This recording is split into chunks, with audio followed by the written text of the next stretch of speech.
tiền sự alo alo em chẳng hiểu thì lại đâu cân hiền trao trời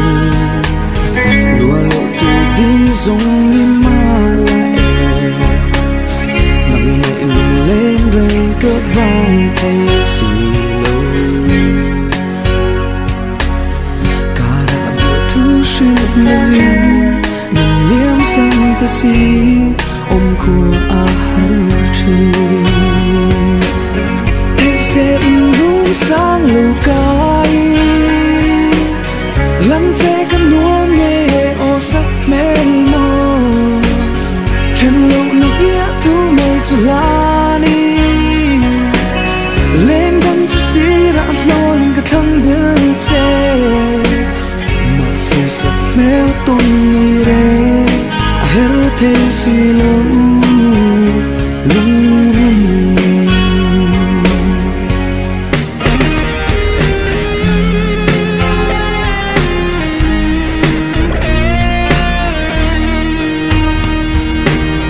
nằm nghe na hiếm tê anh lên lại nhị khá anh ngân cầm má ngay anh biết thu kim tiền ít to na cả lần lâu lệ nhưng chỉ đến nói khi gần nụ lệ chỉ na nâng dậu cầm má ngay vang hiền ít áng hôn lẽ ní cả lâu mong liam chi thế sẽ luôn sáng lưu cay lần che căn nuông nghe ô sắc mến mơ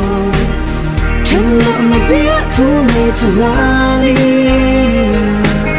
lên đăng cho xí lạ mơ lên cả thăng bơi chê mà sẽ sắc mê tôn nghi rê her thế xí lâu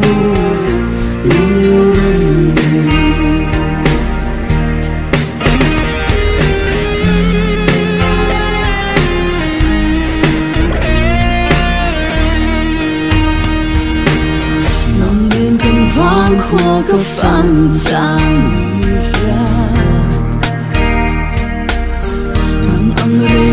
biến dây bên trà lung lại mình ném thiên cất ông siêu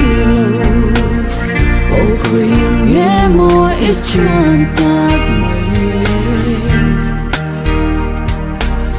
cần vàng qua lắm con truy nhiều kia lẽ lan chế lung lom kiếm về nào thế sẽ luôn sáng lưu cay lần che căn nuông nghe áo sắc mến mơ trên lộ nó biết thu mê cho lá đi lên đăng cho xí lạ mơ lên cả thăng bơi chê mà sẽ sắc mê tôn nghi rê her thế xí lâu